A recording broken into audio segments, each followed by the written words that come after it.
probably fewer places on Earth you'd rather find yourself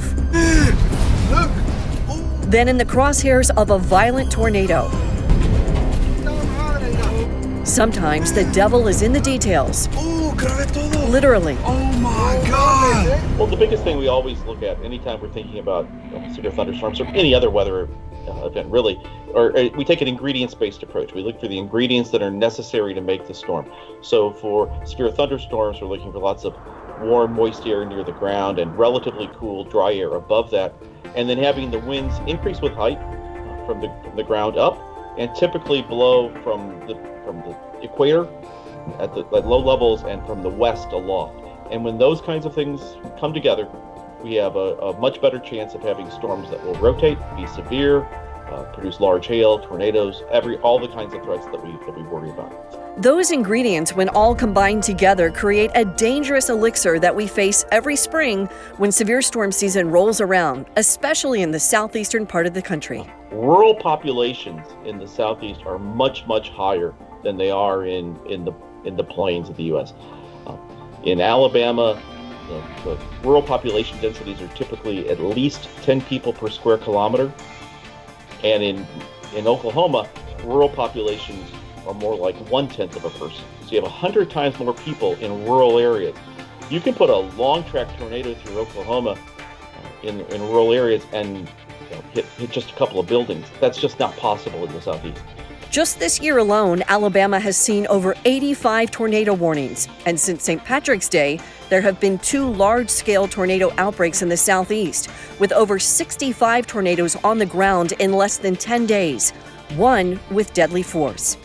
There's such a greater density of people outside of cities that something will always get hit if you put a tornado into that area. Hey, was that a second one forming? To the right of it? On average, the United States gets over 1,200 tornadoes every year, but it's the large, violent tornadoes that usually occur in the spring months that are the biggest killers.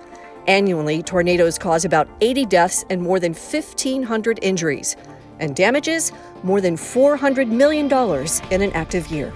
You don't have to worry about tornadoes happening, 100 days a year. It's a much smaller number than that. And so you need to be enough aware of the forecast to say, well, tonight's the night I need to really make sure. During an expected severe weather outbreak, it's important to know the risks in your area. A tornado watch means be prepared. Tornadoes are possible where you live. You need to act quickly if a tornado warning is issued. A tornado warning means a tornado has been spotted or indicated on Doppler radar. Under a warning, there is imminent danger to life and property. If you're in a tornado warning, you should move to an interior room on the lowest floor. Stay away from windows. And if you're in a mobile home, car, or outside, it is critical to move to the closest substantial structure. The tornadoes are survivable.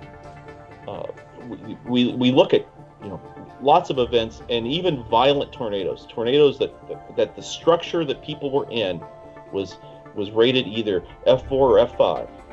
And did not have an in-residence shelter. They had an ordinary house. The 98 to 99% of people survive. It's people survive in situations where you look at the house and you go, I don't know how anybody lived through that. It happens all the time. Now, to put that in perspective, that's equivalent to doubling your chances of dying in a given year. So it's not exactly a safe thing. But if you take the right action, you go to the lowest floor, interior room, small room, away from windows in your structure, your chances are pretty good that you're going to make it. Tornado season tends to follow the jet stream. As the jet stream swings farther north, so does the tornado activity. The month of May generally has more tornadoes than any other month, but April's twisters are often the most violent. And the days leading up to a big severe weather event is critical not only for accurate forecasts, but for the forecasters themselves. Is that we're doing a lot of work with trying to understand how forecasters use information and how forecast users use information. How can we provide that information in a way that helps you make a decision? But before they became twisters, they started off as storms. Over 100,000 thunderstorms form yearly across the United States. Among those, about 10% or 10,000 reach severe levels.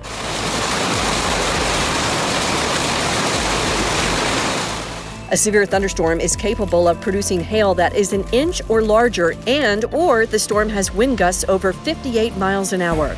Hail and wind at this level can damage property, cars, and knock down trees and snap tree branches like twigs. Some severe thunderstorms can produce hail larger than softballs.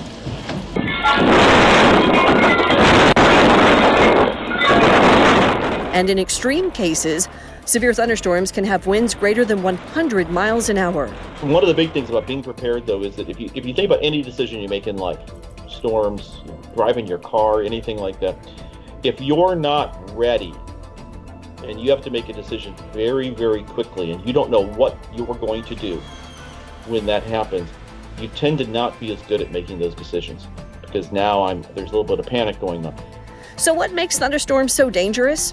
Many times, excessive rain from thunderstorms causes flash flooding, killing more people every year than hurricanes, tornadoes, and lightning combined. How do you stay safe when bad weather is in the forecast? First, you need to know the conditions expected where you live. The Storm Prediction Center is tracking the atmosphere 24/7, looking for conditions that might bring severe weather. A severe thunderstorm watch means watch out. Weather conditions are favorable for severe weather to happen.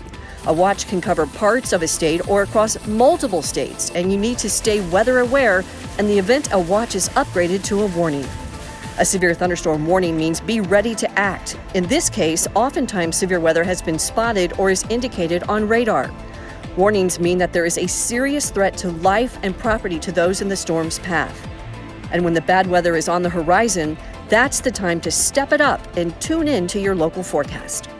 We also recognize that most people don't get their information directly from us. It goes through intermediary communicators, be it broadcast, be it things like my radar, be it emergency managers. That those people are actually the people that a lot of the public gets their information from. And some of that just has to do with trust. Lightning, or as some would say, nature's temper tantrum, is one of the deadliest and most unpredictable weather phenomena, and every year it leads to killer consequences. Lightning strikes the ground about 25 million times yearly and continues to be among the top weather-related killers in the U.S. Oh my God!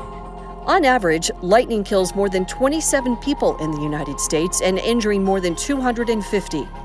Lightning's power and speed can also be a killer. The average lightning bolt carries 100 million volts of electrical potential. That's about 50,000 degrees Fahrenheit of heat surging through one bolt and the surrounding air. That's hotter than the sun, by the way.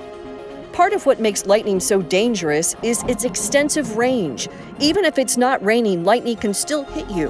Lightning can travel more than 30 miles from a thunderstorm core and up to 60 feet from where the bolt lands, making it the first storm hazard to arrive and the last to leave. Whoa! If you're trying to figure out where your safe place is, what you're going to do in a minute, the chances that you make a good decision are probably not very high. If you've thought about it, you can go there and you can do what you need to do quickly. It boils down to following basic safety weather tips. If you don't, you're putting yourself at risk. It's about being weather aware, know your surroundings, and have a plan in place if stormy skies are in the forecast. If you plan to be outdoors, be ready to act quickly.